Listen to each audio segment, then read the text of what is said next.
Lebaran 3 tahun yang lalu, hari kedua, biasanya saya melakukan open house. Ketika tamu saudara sudah beranjak pulang, menjelang sore di rumah kedatangan Yahya. Dia bisa dikatakan anak angkat saya, atau bisa dikatakan adik angkat saya statusnya. Tapi apapun istilahnya, hubungan kami sangat dekat. Dia adalah orang yang saya kenal 20 tahun yang lalu, di usianya sekitar 12 tahunan waktu awal pertemuan. Waktu terasa singkat, karena mungkin saya tidak berjumpa dengannya sejak 7-8 tahun yang lalu. Tahu-tahu dia sudah menikah, memiliki anak, mempunyai rumah, mempunyai kendaraan. Luar biasa perjalanan hidupnya. Sewaktu dia menceritakan kehidupannya 8 tahun terakhir ini. Sekarang dia memiliki usaha karaoke keluarga. Satu di Depok, satu di Tangerang. Rukonya dia beli dengan menyicil. Dan dalam waktu dekat katanya dia sudah melunasinya. Ini semua didapati dari bisnis karaoke keluarga. Katanya 10 tahun yang lalu sejak dia keluar dari panti yatim Rumah Yatim Indonesia, dia bekerja di karaoke keluarga Naf-Naf di Kelapa Gading. Mungkin karena dia memiliki tugas sebagai muazin, sebagai marbot masjid, kami membuat suaranya terlatih indah. Sehingga katanya pada saat di karaoke dulu banyak keluarga-keluarga langganannya minta dilayani dan ditemani bernyanyi.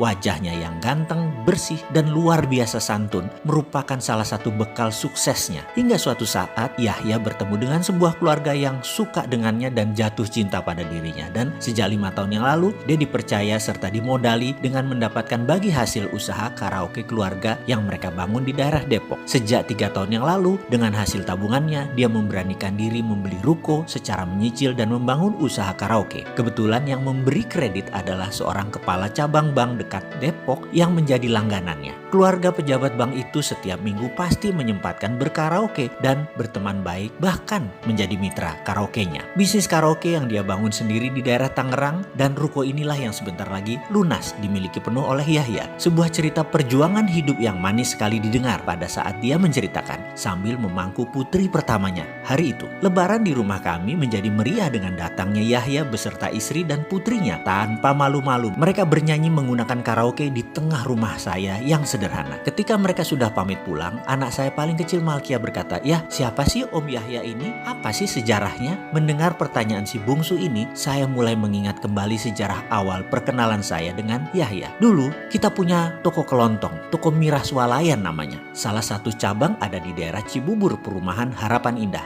dekat Pipa Gas Alam. Toko Mirah posisinya sangat terbuka dan bisa dilihat dari 4 arah jalan masuk komplek. Suatu hari ada anak 12 tahun minta tinggal di toko Mirah. Sama tante, adik saya, diizinkan. Besoknya saya ke toko Mirah dan saya ngobrol dengan anak itu. Anak ini menceritakan dirinya. "Nama saya Martinus, asal Pulau Nias." Dan Martinus pun bercerita, "Karena ekonomi keluarga saya, 2 tahun yang lalu saya dibawa paman saya untuk tinggal di Depok. Katanya mau disekolahkan, tapi ternyata hanya jadi pembantu. Dan saya sering dikasari, baik dengan kata-kata maupun dengan tindakan. Saya jadi kabur. Saya untuk hidup cari cara, yaitu dengan jadi kenek mikrolet. Sudah 3 bulan jadi kenek. Namun makan dan tempat tinggal hanya di emper-emper toko. Semua serba kurang. Saya sering sakit. Menjadi kenek resikonya besar. Bisa celaka kalau tidak hati-hati." Detail juga dia menceritakan asal muasalnya. "Karena angkot, saya sering lewat sini, ngetem di sini. Saya sering istirahat dan belanja di sini. Saya entah kenapa suka sekali, Pak. Karena itu saya pengen tinggal dan membantu di sini." Saya kemudian berkata, "Oke, kamu masih kecil, mau jadi penjaga toko di sini. Kamu harus rajin, mau belajar dan disiplin. Itu syaratnya. Kamu dapat makan, tinggal di toko ini, dan kamu akan saya sekolahkan, melanjutkan pendidikan kamu. Tapi kamu tidak digaji ya,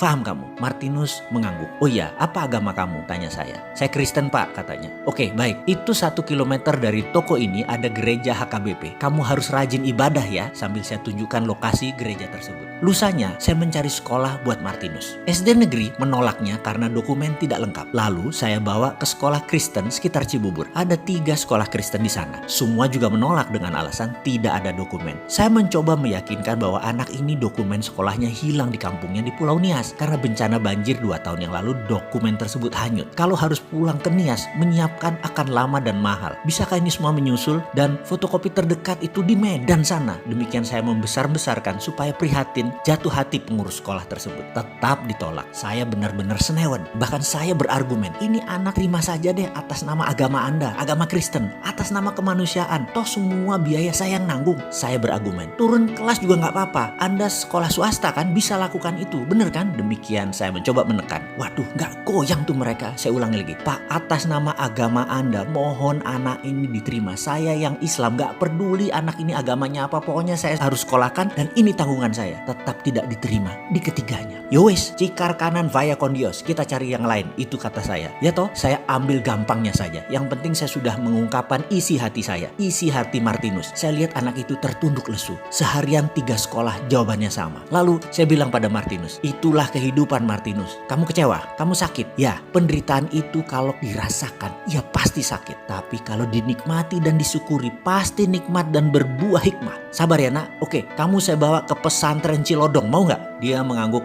dan berkata, yang penting bisa sekolah pak. Nah gitu dong, itu namanya semangat, jawab saya. Saya bawa ke Ustadz Usman Palese, sahabat dan guru saya yang sudah lama saya kenal. Beliau dari pesantren Hidayatullah. Saya juga di Balikpapan dulu. Beliau salah satu pendiri pondok yatim Hidayatullah Balikpapan. Ketika bertemu saya ceritakan asal muasal Martinus dan Pak Ustadz Usman Palese berkata, tangan kami terbuka buat siapapun. Ada ilmu umum di sini yang kamu bisa ikuti, ada ilmu diniyah agama yang kamu boleh ikut, boleh juga tidak. Alhamdulillah Pak Ustadz mau menerima. Sejak saat itu Martinus sekolah pagi, siang bekerja dan tinggal di Toko Mirah. 4 tahun kemudian dia tinggal di pesantren Cilodong dan dia sudah tidak aktif lagi bekerja di Toko Mirah. Suatu hari Pak Usman Palese telepon saya, Mas Mardigu bisa ke Cilodong? Saya atur jadwal Pak dan esoknya saya pun merapat ke sana. Di depan rumah Pak Usman ada Martinus yang duduk dengan wajah serius. Lalu dia menyalami saya dan berkata, Pak, saya sudah berpikir masak-masak, saya sudah merenung, saya sudah berdoa tiap malam hampir 2 tahun ini. Dalam 5 tahun ini saya melihat keindahan teman-teman melakukan gerakan sholat, keceriaan Ramadan,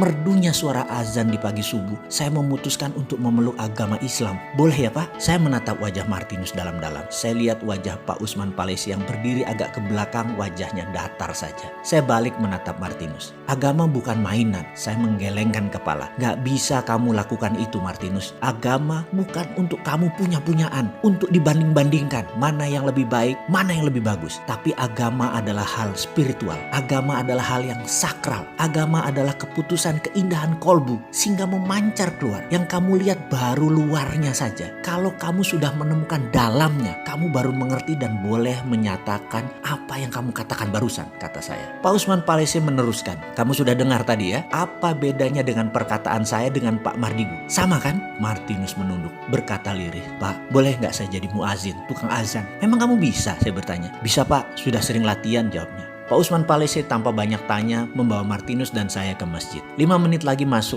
waktu maghrib. Kamu azan Martinus, kata Pak Usman. Wih, saya tersentak atas komentar dan putusan Pak Ustadz Usman Palese tersebut. Pak Haji, nggak salah nih, kan dia belum muslim. Saya bertanya yang tidak dijawab olehnya. Tak lama Martinus ambil mic dan diam berkonsentrasi sejenak. Kemudian dia diam cukup lama. Lalu dia menarik nafas dalam dan mengangkat tangan kanannya ke telinga kanan. Kemudian dia meneriakkan gema takbir azan.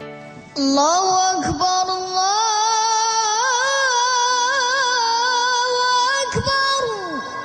Saya tersentak, Pak Usman Palese tersentak. Subhanallah, suaranya indah sekali, agem, merdu, lekukannya fasih, cengkok murotal azan dimainkan dengan indah. Mendadak masjid penuh kehadiran jamaah, lebih banyak dari biasanya. Semua berkumpul di luar. Sebelum masuk ke masjid ada anak-anak, ada para tetangga, jamaah pesantren Hidayatullah Cilodong, baik tua muda, dan kami semua bertasbih memuji suara Martinus. Ini azan gak seperti biasanya terdengarnya. Bergetar kami menyaksikan seorang anak muda yang suara vokalnya indah, memanggil umat untuk berkumpul, untuk bersolat. Saya sampai meneteskan air mata mendengar azan indah dari anak berusia 17 tahun, Martinus asal Nias ini. Banyak ibu-ibu yang tahu siapa Martinus menyeka wajah mereka karena tetesan air mata sambil bergumam, indah banget ya suaranya. Lalu saya melirik dan berkata kepada Pak Usman Palese, Pak, saya rasa dia sudah mendapat hidayah nih Pak Ustadz. Pak Usman tidak menjawab cepat. Dia meresapi sesaat, diam, kemudian dia mengangguk setuju. Dipanggilnya Martinus sebelum salat maghrib dimulai. Di hadapan jamaah dan anak pesantren dan tetangga Cilodong,